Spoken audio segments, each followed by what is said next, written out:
Welcome to Sleepless in St. Canard, where nostalgia replaces REM cycles. I'm Kitty. And I'm Anj. We haven't slept in 30 years. This is a podcast about the 90s classic cartoon Darkwing Duck, or the more recent-ish comic misadventures of the masked mallard, where the incel cat came back the very next day. The cat came back.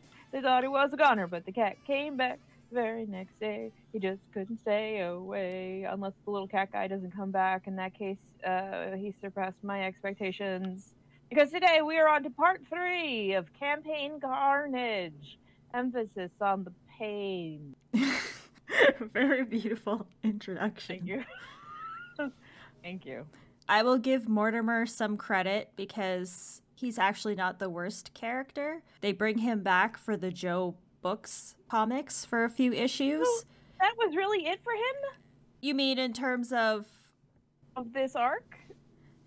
Campaign Carnaging is just that. I don't think he might come back in the crossover. I can't remember, but he's gone from the Campaign Carnage arc at this point. He got arrested. He's gone. But so it's just him and One Shot are just literally, and here we go, and they're gone. Yeah. Okay. All right. Every issue of the Campaign Carnage arc has a different character, if I recall correctly, like a different villain. Okay. I mean, all right. Yeah. So Mortimer's gone for now, but they do change his backstory completely in the Definitively Dangerous edition. So he is no longer, creeping on Gosalyn. He actually had a better backstory. So that's some motivation. Yeah, so that's kind of nice. But not today. Not today, friends. Today we are covering issue 15, which is part 3 out of 4 of the Campaign Carnage arc. And where we last left off, we had that annoying politician woman, Constance A. Densham, which you now know what she looks like because I sent you some pictures. I did. She has a very oval-shaped head. Yes, and I pointed out that I think she looks like Sarah Palin, and then someone in the Discord server was like, oh my god, it's the winking, because she does a little wink in one of the panels, and I guess Sarah Palin does that? I don't know. I'm not familiar with American politics. You're lucky. But I do, oddly enough, remember her, because I forget, was it the 2008 election? I just remember her coming up in the news or people talking about her in general around that time frame, so I'm not shocked that she showed up or potentially was based off her with this parody, because it just, it's a product of its time. Mm-hmm. I say that as if this was a long time ago, but this was 2011, so I guess 10 math, help me, 10 years. 11 years? 2022, this was 2011, you said? Yes. 11 years. Okay, so, you know. See, you double guess yourself. You're the math master, don't worry about it. Okay, well. That is a long time ago. It is quite for me, it's like, oh, that doesn't feel that long ago. But then when you think about the fact that there's probably people who were children at that point in time who are now grown adults who can vote and drink, I suppose. I am in a perpetual state of turning into ash. Yeah, exactly. When I think about how much time has passed. Yeah. So, the comic. This comic, issue 15, the first cover is Darkwing Duck and Launchpad at the podiums on stage for a debate, and they're debating each other and they're looking very angry. Launchpad has a pie for, how like on the podium they put like a sign, I guess, with like whatever the party's name is. Okay. The political party, that is. Yeah. So his is just a steaming pie with a red background, and Darkwing's is a baseball with a blue background, which I guess you mentioned before that they keep bringing up baseball, and I guess they kind of did with this cover. Okay. Also, there's guns, because a bunch because of Is the pie filled with guns? Is the baseball holding a gun? Are we in danger? No, there's hands in the audience and backstage, and they're all pointing. One of them looks like a rifle scope, another looks like a shotgun, another looks like a laser gun, and then we see what looks like Gumbo the alligator's snout and Jambalaya Jake's hand from backstage, kind of implying that there's something amiss. And then the second cover, which is like before we move on, is it just a straightforward baseball, or is there a screw in it? It's just a baseball. Okay. And a screwball, and that would have been funny. I don't understand this whole baseball thing, though. Yeah, I was general and in comics. I was gonna say, like, when I first looked at it, I was thinking, oh, you know, screwball, but no, there is no screw to be found. Okay. Next cover, continue. The next cover is a parody of the Obama poster where, what does it say? Hope, was Hope. It? Yeah. And it's with Launchpad with the red and the blue tone, and it says crash. Okay. I guess that in universe, that's what one of his mayoral posters looked like. Well, he is the first honest politician. So, this issue is called The Ballad of Darkwing Duck and Launchpad, Part 1. Which is kind of confusing because it's Part 1, but we're in like the third issue of the Campaign Carnage arc. So, I guess that is true. Oh well. So previously in Darkwing Duck, having witnessed the sudden disappearance of his sorceress girlfriend Morgana Macabre, devises a strategy to assemble a citywide search for his lost love, all the while keeping close vigilance over St. Canard's criminal population. That strategy, Darkwing Duck will run for mayor. The campaign trail was flawless until the terror that flaps in the night was ambushed by a new menace, Cat Tankerous, in broad daylight. The battle was furious until the feline foe was defeated with the assistance of Launchpad McQuack, who has now entered the mayoral race himself at the behest of St. Canard's citizens. So, Darkwing's plan is to launch a citywide search for Morgana. That's what the exposition is saying. She was in another dimension. What, they're not going to find her under the stoop? Old Lady McGee's. The logic. I realize that, you know, Darkwing Duck, it's a cartoon, it's silly, it doesn't make sense. But I feel like there's a difference between controlled chaos and just not even really, you know, putting together a coherent narrative. And I feel like this comic falls into the latter. I just really wanted to do the all-American pastimes of baseball and politics. Exactly. So we start off, we see a bunch of Launchpad mayoral posters and billboards in the background as Darkwing is fighting another villain. And I think this is actually a villain who was from the Disney Afternoon comics, because I vaguely recognize him, but I don't remember the exact comic. His name's Eagle Eye, and he's an eagle. He's green, and he's got kind of like a Robin Hood-esque outfit, and he's shooting ice out of his eyes. And, yeah, and Darkwing's dodging it, and it has hit a fire hydrant, and the dog from the Chihuahua from Oliver and Company is there and frozen into a block of ice. R.I.P. Tito. And Darkwing's saying, "So, we meet at last, Eagle Eye. Well, your ice-cold glare doesn't scare. Whoa, that was close," as he dodges the bolt. And then we got Miss Stupid Constance Palin woman, oval head, is making commentary once more. And she says, "My fellow St. Canardians, ask not what your city can do for you. Ask what on earth is Darkwing Duck doing?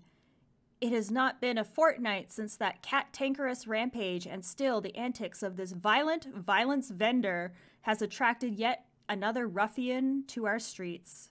But why dwell on Darkwing? If poll numbers are any indication, he's old news."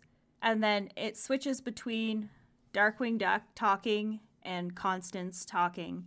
So Darkwing says, every corner I turn, and then it switches to Constance. Launchpad McQuack's face, and then back to Darkwing, who says, is everywhere, and he's looking up and there's a blimp with Launchpad's face on it. And then campaign manager. Actually, we will get to that. That does actually become relevant. Okay. Surprisingly. Right. So Darkwing says he's only been campaigning, then Constance, for a few days and is already, back to Darkwing, the front runner. He's like lifting up an old woman who has a Launchpad t-shirt on her. And then Darkwing hides behind a car and says, but I'm not. And then Constance says, scared of him. And then Darkwing says, after all, he is a friend, right? And this whole time, Darkwing was dodging ice lasers and stuff. Now Darkwing has been frozen against a brick wall. His arms are frozen to the wall. And Eagle Eye has gotten up all in his face. And Darkwing says, let's just say, Eagle Eye, you picked the wrong day to mess with me. And then all of a sudden, there's a rustling from the bushes nearby. And Spike, the dog plant mutant, Bushard Spike, just flies out of nowhere with a bone in his mouth and knocks Eagle Eye over and drops the bone at Darkwing's feet. And Darkwing says, Bushroot's old pet. The past keeps catching up with me. But why? I have a question. Yes? Is that the last we see of Spike? Yes. God damn. Okay. There was an episode where Darkwing threw a bone and Spike went to fetch it, and I don't know if he came back or not, and I don't know if this was a callback, but it was very random, and just the way that Darkwing's like, the past keeps catching up to me. It's stupid. I don't like it. Yeah, it doesn't make any sense. Once again, it's like they're trying to be deep, and it ain't hidden. It ain't hittin' at all. It ain't hitting at all. Not a single baseball. I was just gonna say, like a bat to a ball. This is strike one. This is Darkwing frozen to a wall. We see a pan of St. Canard with Launchpad's face on a building. Basically, Launchpad's face has been in the background of every panel as like a campaign thing. And Darkwing's in Darkwing Tower ranting and raving as usual with Gosalyn and Honker on the computer. And Darkwing says, some friend, he knows the reason why I'm running. This is part of my evolution as a superhero. I thought it was to find Morgana, but okay. He goes on. Yeah. He says he's only responding to what the city asks for. I get that, but what about what I asked for? A clean and easy win. And then Honker says, Darkwing, I think you better look at this. I might have discovered the secret to Launchpad's success. And then Darkwing goes up to the screen and he looks at it and he says, wow. And he's looking very shocked. And then he has one of those long things of paper with, I guess, statistics on it, kind of like in Let's Get Respectable. Mm-hmm. And he's reading it and he says, they love his friendliness. They love his humor. They even love his looks. How am I going to win over a populace with taste like that? Oh, Darkwing. To be fair, I've never found Launchpad attractive in any shape or form, so I'm with you on that, Darkwing. There you go. Anj knows where her vote is going. And then Gosalyn says, Dad, I believe in you, but instead of criticizing Launchpad and the voters, I think there's something you can learn from this. And Darkwing says, I think you're right, Gosalyn. Honker, what can I learn from this? And Honker says, in the public's mind, Constance is already too aggressive. If you just discredit Launchpad as the affable guy he is, you'll become, well, the frontrunner by default. And then Gosalyn says, discredit Launchpad? Why not talk to him? I mean, will you two listen to yourselves? And Darkwing promptly ignores Gosalyn. He picks up Honker and he says, I know who I'm listening to. You, my new campaign manager. It only pays in school credit, you know. And Honker says, that's okay. And then Darkwing hoists Honker up onto his shoulders and says, Darkwing Duck, happily working with a Muddlefoot. Now, if that's not change you can believe in, what is? Come on, Honker. We have a meeting with this communication strategist in an hour. And in the background, Gosalyn is face-palming. But also, Darkwing, basically since he adopted Gosalyn, has been working with Honker. But fine. All right, Darkwing. He's finally acknowledging Honker as being helpful after all this time. He's just blocked out Honker's last name from his memory up until this moment. Yes. Now, we're back to Launchpad, and this is another one of those things that annoys me about the comics, where they tease a cameo or a character similar to back in issue 2, where it was like a Steelbeak silhouette, and it turned out to be the dog guy. Yeah. It's another one of those. So, Launchpad's in the Quackworks office, and it looks like he's talking to Gyro Gearloose. And Launchpad's talking to him, and he says, thanks for coming here on such short notice. I needed one smart cookie to be my campaign manager, and you're one of the smartest cookies I know. Also, no one else would take the job. I've seen how you work under a lot of pressure back in Duckburg. I know you're up to the challenge, but I got to tell you, St. Canard ain't like Duckburg. We've already got one big challenge already. My face just isn't out there enough. And then Launchpad kind of goes on for a while, ranting and raving, and says, who am I kidding? I'm worrying about things like how many posters have my mug on them because I can't face the real issue. I'm running because I want Darkwing to stay Darkwing. It's what he was born to do, and I don't want to see him give that up or change. To keep DW as DW, am I willing to risk my friendship with him? Well, I guess we're going to find out. So what do you say, ... And then we finally pull back to see who it really is, and it's Doofus Drake. Oh. Wearing a lampshade on his head, which is what made it look like Gyro Gearloose. So they both have literal children running their campaigns now? Yes.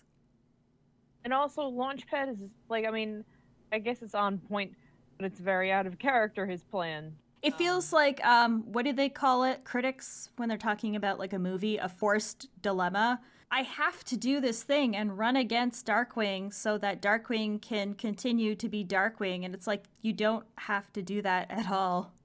Yeah, like, if anything, he should know that Darkwing will implode this this whole thing himself, and they don't have to worry about it. Really, realistically. Exactly. Okay. Oh, it's Doofus. So Doofus says, thanks for making me your campaign... Wait, should I do a really annoying Doofus voice? Oh boy, oh boy, oh boy. What does he sound like again? I really gotta channel this. Yeah, and it's old school Doofus, right? Yeah, it's old school Doofus. Not creepy 2017 Doofus. The evolution of Doofus Drake. Not remember what old school Doofus. So why don't you just make a voice for him on Okay. the 2022 Doofus. Listeners, I apologize in advance. Magic is happening. I need to step into this role. Thanks for making me your campaign manager, Launchpad.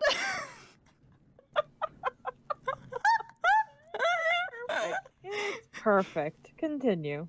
I've always thought you were headed for great things in this life. I'm like doing like half Goofy and half like Nebraskan. It's perfect. The only thing I can hear on the phone. The only memory I have of Doofus Drake that I've heard his voice is like a clip of him falling down the stairs repeatedly and going, oh boy, oh boy, oh boy. Well, this is what he sounds like normally. I don't know how you nailed it. Oh, God. And he says, Mayor's just the first step. How do you like the sound of President Launchpad? Whoa. Slow down there, Drake. And that's exactly what Launchpad says. Hey now, let's not get too ahead of ourselves here. Let's just win this election and see where we can go from there. I actually have a meeting with some guy that says he's going to help with our communication strategy. I'd love to have you come along. And Doofus is like, sure, ding! Poignant pause. Oh, but where is all the money coming from? Like, that we don't know, I'm sure. We probably won't find out. No, but So you'll notice that both Darkwing and Launchpad are meeting with some kind of campaign communicator, advertiser, PR person. And that's going to become relevant not just to this arc, but to the next arc as well. Okay. So now we're at Constance, a Denshin. Your favorite character. She's in her office talking to someone, and she says, Bob, these poll numbers are just outstanding. And the person off screen says, but you're still not in the lead. And she says, I know, Bob, but neither is Darkwing. It's funny, sometimes I think about how just a few months ago I was the shyest member of the city council. I was on nobody's radar. Then you came along, Bob, and as soon as you handed me your business card, I had a new outlook on life. I know how to truly interact with people, find their weakness, and overpower them. I'm assuming that business card had some kind of ink on it. You are correct. Mm-hmm. And also, Bob is in bold font every single time she says it. So in my head, I'm just hearing, with Darkwing, it's easy, Bob. You tell people that Darkwing Darkwing is the cause of these new villains in St. Canard. Enough times, people start to believe it. Launchpad McQuack may be popular now, but he's a flash in the pan, Bob. Once people see that he's not exactly the brightest bulb in the lampshade, his ratings will take a nosedive. Something he knows all about. Amen. And then we finally see who Bob is. And he's a creepy-looking dog-faced guy with a little mustache and a long face. He kind of looks like a Muppet. And he's got like a big unibrow. And, did they ever show the Phantom Blot when he had his mask off in the comics or anything? I have no idea. Me either. Anyways, Bob is clearly, he looks like an old-timey twirl your mustache type villain. Oh boy. Okay. Yes, that's the only way I can describe him. So she says, Okay. Anyway, I know you're going to give these campaigns a little help, right, Bob? Bob. And he says, yes. I met with Launchpad and Darkwing Duck under an alias as a communications expert. I picked up some important info. I also made sure they both have my card. I just want to imagine that his alias is, oh, I know, I'll just spell my name backwards. I was just going to say that would have been really funny. Oh, wait, it's not Bob, it's Bob! Yeah, and then Constance says, brilliant! You're sneaky, a liar, and a cheat. You're the best campaign manager a girl can have. And he says, Constance, I am humbled, which is rare, believe me. And then the next page is a spread of anti-Darkwing Duck propaganda. And there's like various different pictures. At the top it says, Darkwing Duck, crime is the disease, and he just put St. Canard in the emergency room. Brought to you by Citizens for a Non-Darkwing Duck Society. And then there's a photo of him, and half his face is split into Negaduck, I guess to imply, something, like they're basically the same. Mm-hmm. And then, some pictures of him with crossed out like a no Darkwing Duck zone. And then for some reason, one with his swirly eyes, like he's being hypnotized. Mm-hmm. And then one with him with big buck teeth and stubble, and he looks basically like an inbred hick, I guess, is the only way to describe it. And it just says, brought to you by Citizens for a Non-Darkwing Duck Society all over it.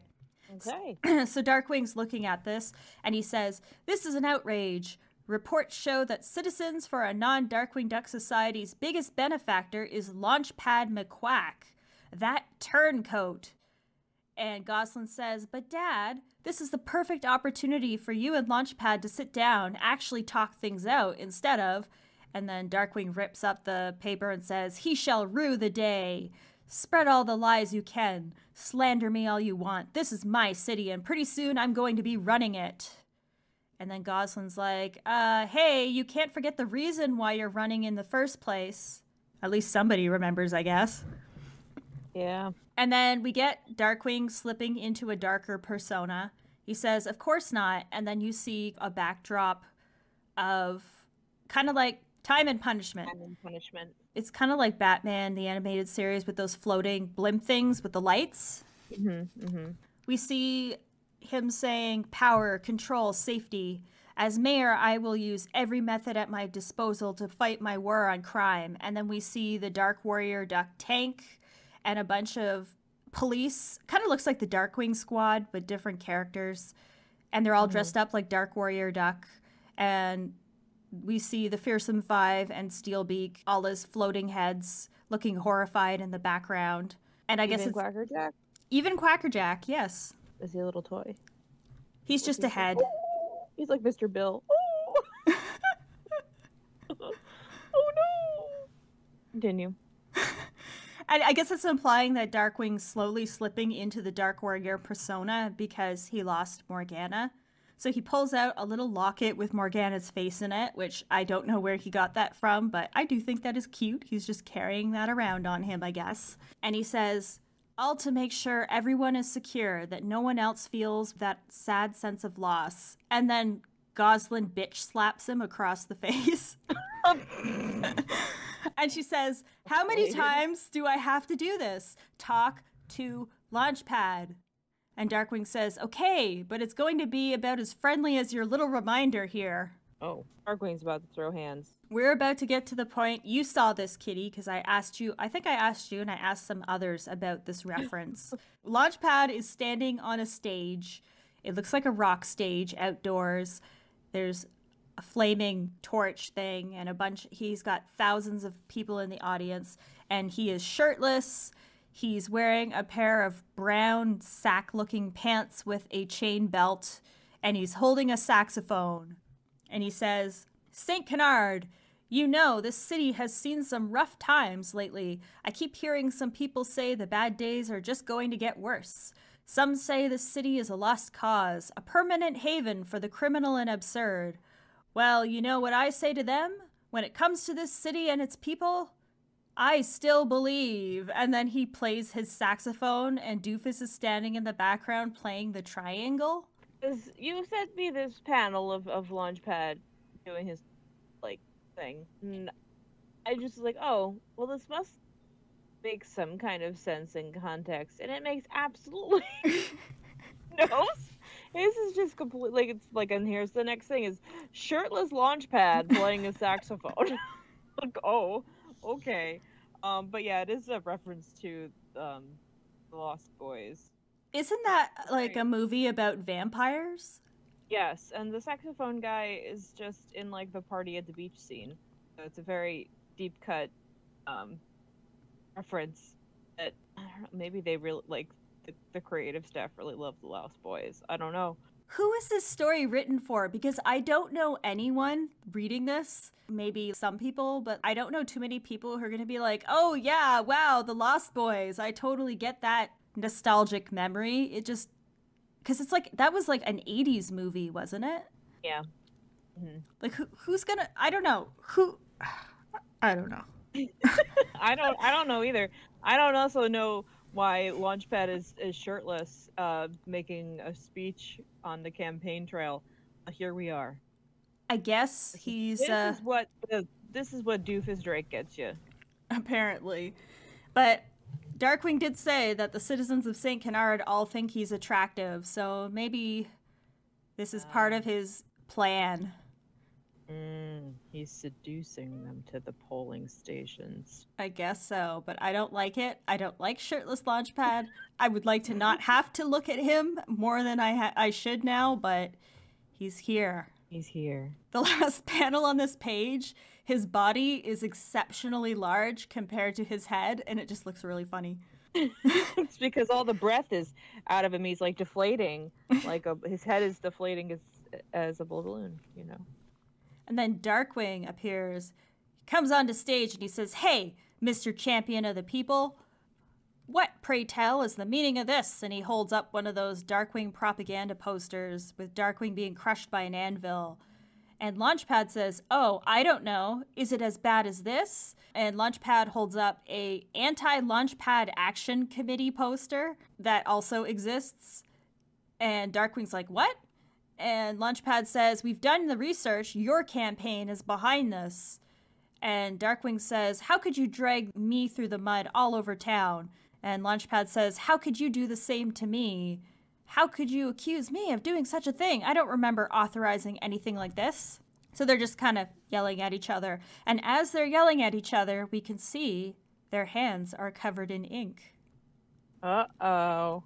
So Launchpad says, I don't exactly remember giving the go-ahead to these ads either, but here we are.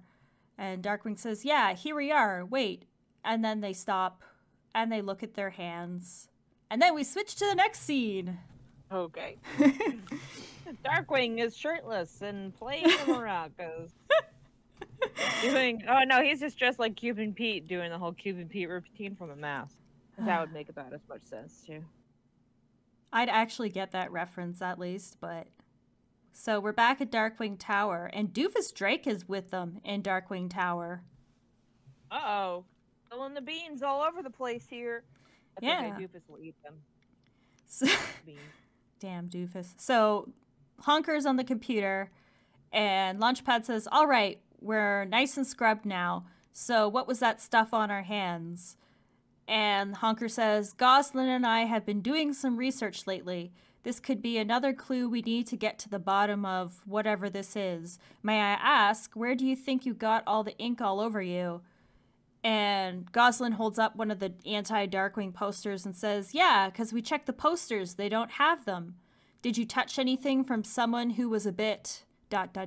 shady? And then at the same time, Bob, at the same time, Darkwing and Launchpad hold up the business cards, which I'm trying to zoom in to see what they say because it's really tiny. What does it say? Bob Boberson. It says Bob Communication Strategy on both cards. He didn't even use an alias. Well, that's what it is. I told you he put his name backwards. Ah, of course. Oh, gotcha. So Darkwing and Launchpad said, well, there was this one guy. And then Honker says, the ink is almost a complete match to what we've found all over One-Shot's clothes and Cat Tankerus's armor. Whatever the substance is, it gave them superpowers and a mean obsession. And then Honker's looking under a microscope. And Gosalyn says, what you got just gave you both a mean obsession, ... over each other. And Honker says Cat Tankerus and One-Shot were in almost dazed and delusional states during their rampages. You guys were probably just as bad when you put together those smear campaigns. And then we see the computer, and I guess what he's looking at under the microscope is now on the computer, and it's a bunch of little blobs of ink with little angry, like, smiling faces. Oh, just like the pupils. Yes, exactly like the pupils. And Honker says... if this thing spreads, ... And then Darkwing says, but it won't, because we are going to find out the cunning culprit behind this confusion and chaos. Now, who benefits? We cut over to Constance A. Denchen on TV, saying, with Darkwing Duck and his former friend Launchpad McQuack both more interested in insulting each other than offering solutions, it's clear St. Canard is the last thing on their minds. And Darkwing says, that's got to be it. Why would a so-called communications expert be visiting both of us, giving us his dirty document of identification? He had to be on Constance's team. So Launchpad says, think we should report this to the state election And Darkwing says, that's right. We'll go straight to the state's capital, the beautiful city of... I guess he gets interrupted. And Gosalyn says, you could do that, or you can remember that the first mayoral debate is tonight and confront Constance head on. On live TV. I don't know if they were trying to tease that Calisota has a state capital and we don't know what it is. Mm-hmm. But anyways. Or, like, reveal what state they're in. Yeah, exactly. So they take off to the mayoral debate. It says, tonight, mayoral debate. Tomorrow, donkey basketball finals. Oh, well, we're covering all the sports. Mm-hmm. So Constance is on stage, and she says, well, as you can see, my opponents are both too busy figuring out new ways to ruin their friendship than to listen to the people of this city. Now remember to read your pamphlets, people. There's important information about you and your city on them. A city that's about to see some big changes pretty soon. And then Darkwing and Launchpad They come onto stage, and Darkwing says, "Sure, but they're not going to be coming from you. Ladies and gentlemen, this woman is a cheater, tamperer, and probably a half dozen other things." Wow, Darkwing. And then she says, "Why, Darkwing, I'm insulted," although she clearly doesn't look very insulted. And Darkwing says, "Don't give me the naive and innocent routine." And then a voice off panel says, "How about a whole new routine?" And suddenly a new villain appears. It's the donkey basketball team. I would have taken that over this. Okay, let's go back to our tally on female characters and the naming conventions. We had femme appeal, and I had feelings about that. So this villain that appears is a Mysterio parody. She has a body similar to Morgana, but in a tight, kind of like a catsuit thing with a cape and a big, but I don't know, what do you call the globy thing that Mysterio wears over his head? It's like an astronaut helmet, but you could just call it a fishbowl. Okay, well, it's a fishbowl, but it's shaped like Morgana's beehive. So basically, they're kind of hinting that this is Morgana in, like, body and stuff. And she says, "This election is about to come to an early finish. The voters have made their choice, and it's none of the above. So says the true voice of the people, suffrage." Nope, don't like it. So the helmet that she's wearing, it's like more like a Mars Attacks like dome, or is it like really just shaped like Morgana's head? It's shaped like Morgana's beehive hairdo. Okay. And I don't know why they just keep bringing out these female characters, and they're like, "We gotta remind you they're women." I'm still waiting for Brad chest hair to show up. Me too, and the donkey basketball players. Come on, Brad's on the team. And Darkwing clearly has made the Morgana connection, because he says, "That couldn't be her." It's not. It's totally not. Come on. So Suffrage says, "With all these new faces causing trouble, you forgot about an important constituency. But they're here now to voice their concerns," and everybody gasps in horror. And she says, "Prepare yourself for the League of Barely Remembered Supervillains." And all of a sudden, the Bugmaster, Moriarty, Lilliput, Tuskerninni, and Jambalaya Jake and his alligator burst through the wall like the Kool-Aid Man. Okay. And then they all tackle Darkwing at once with a giant whomp, Womp. whomp. I don't know that Tuskerninni belongs in that group. I feel like he had quite a few episodes. He did, and he's always on the merchandise. Yeah.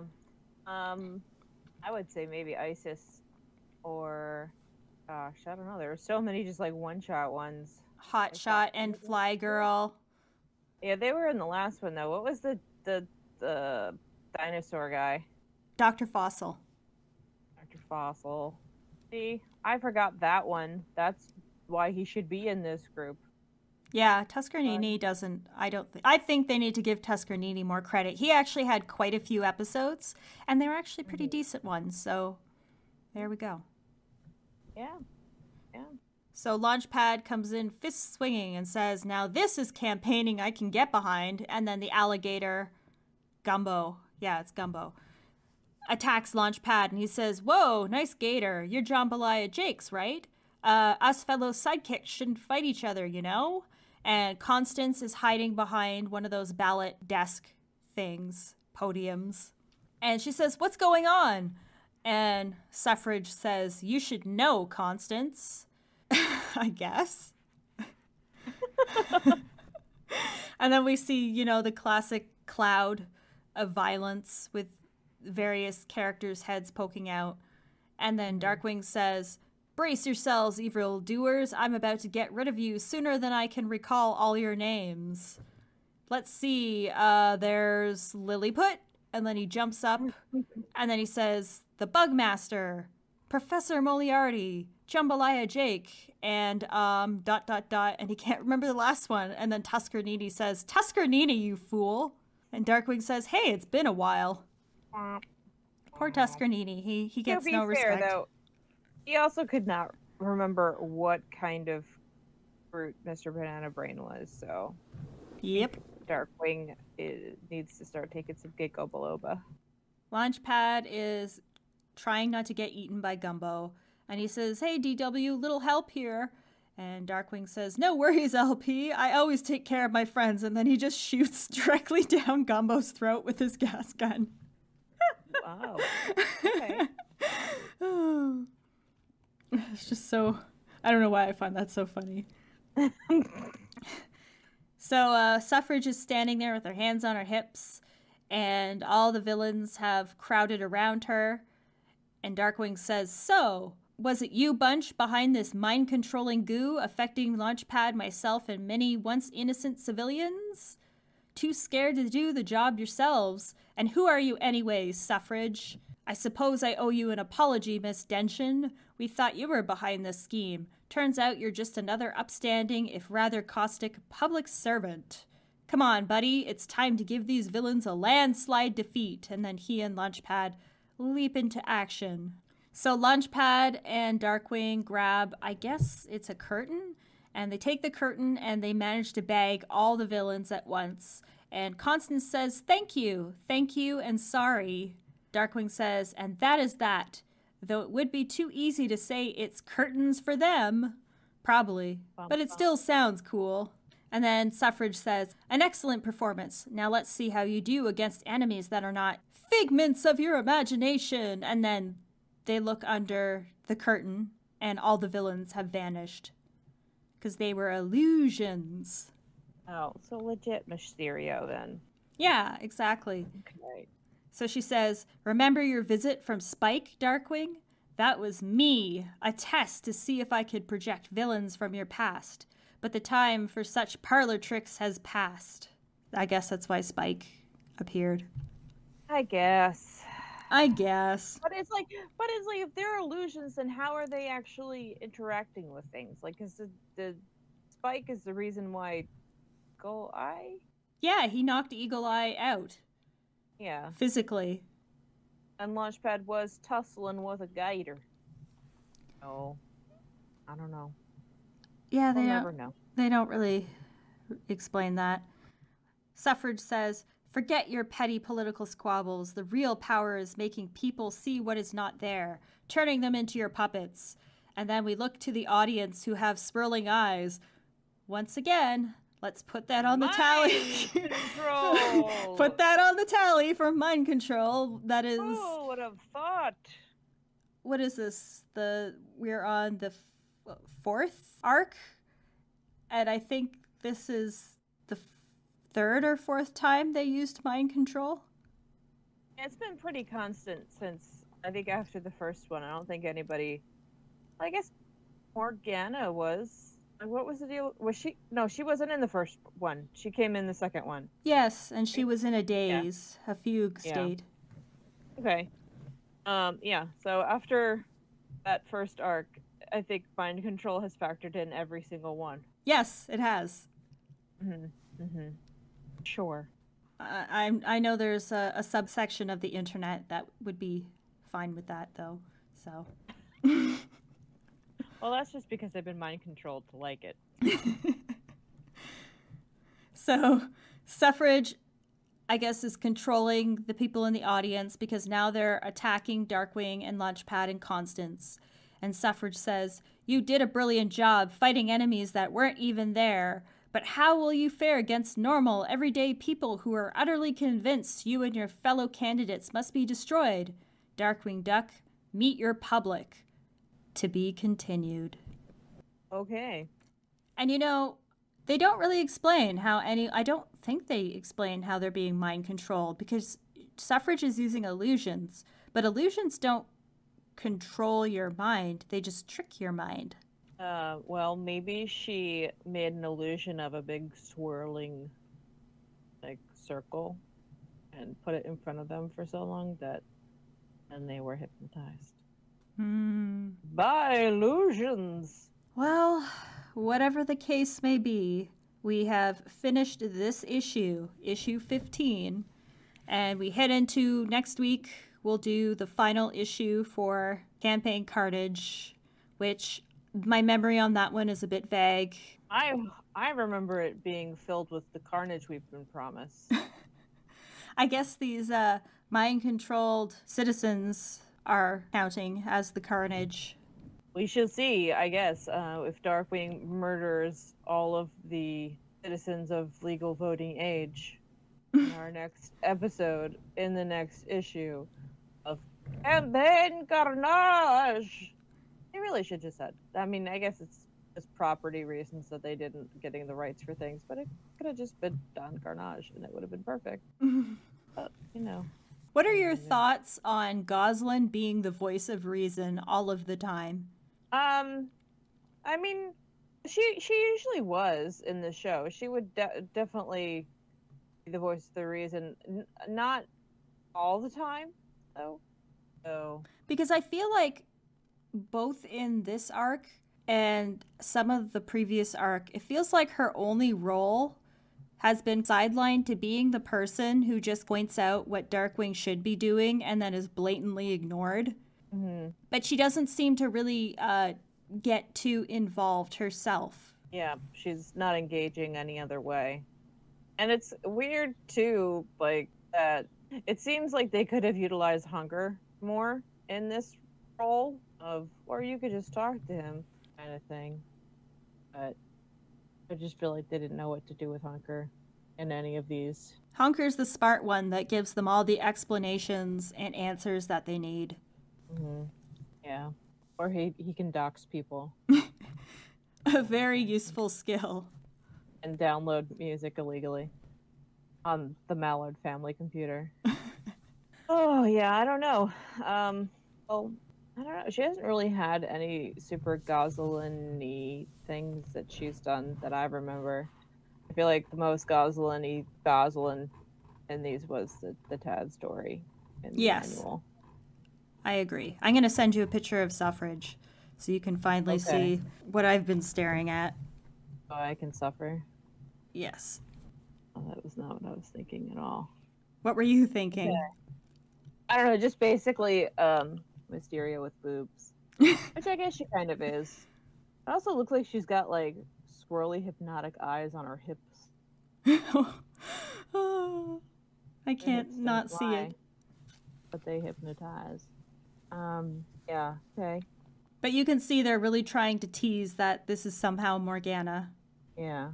Well, I can tell you that it's not Morgana because this character has legs. A very astute observation. Oh, so it's Suffrage. Stupid. I feel like we could have done Misillusion. But I guess Suffrage plays into their whole political thing, which I still don't really know why they're doing this. Nobody knows. Does she get defeated by a stirring saxophone solo? I wish. You paused for a second there. I was like, oh, no. All of my hopes and dreams shattered. But if Launchpad was wearing a tiny tie when he was shirtless, it would have made up for everything. But here we are, disappointed and full of suffrage at the end of another issue. Well, stay tuned, folks, because next week we're going to cap off with issue 16, and that'll be the end of that arc, and then there's only one arc remaining after that. Your favorite of the favorites. Which one do you like least? This one or the crossover? The crossover is my least favorite. I there's very little about it that I like, and I apologize for that because I feel like when we get to those episodes, I'm just going to be tearing it to pieces the whole time. Not that I haven't already been doing that for much of these. Yeah, well, there are opinions. Well, it's very much like I said, I feel like it went downhill with every arc. I thought the Duck Knight Returns, it was pretty solid, even though since we've gone back and we've covered it, I can see some stuff that isn't making sense now. But at the time, I was like, okay, yeah, this is fine. And then we had Crisis on Infinite Darkwings, which I thought was pretty decent for the most part, aside from the stuff that we discussed. But I liked the artwork and I liked some of the stuff they did with the characters. And then Foul Disposition was kind of meh because, you know, it wasn't the worst of them, but you can just see how the writing starts to slide and, you know, they're trying to do all this stuff and it's not really working and the story wasn't as coherent. And then finally we get to this arc. I remember at the time when I was reading this for the first time, even then I was just very unimpressed. It's just very much like every single issue is, you know, introducing an original character, do not steal. Like there's a new villain in every issue, which, I mean, is fine, I guess, if you let them at least have their due. There are as many team-ups as there's been in the previous arcs. Team them up with a villain that we know, so that we could see how they play off the canon universe. Like, if she was teamed up with, gosh, I don't know. I mean, like, Tuskerninni, why not? This is all very theatrical. Like, if it was her and Tuskerninni, and he was trying to be mayor, like, that would be a different thing. That would, you know, kind of ground it to the universe. And then Cat Tankerous. I don't know, either Quackerjack and Megavolt, or all three. Just having fun. Smashing things up. And who was the other one? Oh, the shooty boy. Monkey Man. Monkey Man. He could be with... who would he pal around? He would probably be fun with the Liquidator. Just put some Liquidator in there. He could get into some trouble. Yeah. Or who else? I feel like that's just like the easy ones. Be paired up with Lilliput, and Lilliput could be shot out of his gun. Or no, he doesn't have a gun. He just throws things. Oh, he'll team up with Stegma and just throw all of Stegma's hot dogs at people. Throws them right into their mouths. Just Stegma is too dumb to realize he's a villain. There it is. So that's my thought on this, is that you might care more about these villains if we weren't just like, oh, and it's just basically a villain of the week at this point, because every single issue has had a different... Well, this one even had two, like Eagle Eye and this bulb-headed lady. Yeah, and I just feel like they keep falling back on some of the same plot devices and the way that they tell these stories. They tend to recycle stuff with just like a different skin over top. So yeah, but we'll cover issue 16. Then we will have a break with a guest appearance and a guest episode. A very great episode. And then we will get into the crossover. And that is the last of the Boom comics. Correct. Right. Yes, that was its swan song. Correct. Okay, all right. So we will talk to you next time all about this rampaging Carnage. But until then, dear friends, crime doesn't sleep. Neither do we. I still believe. I still believe.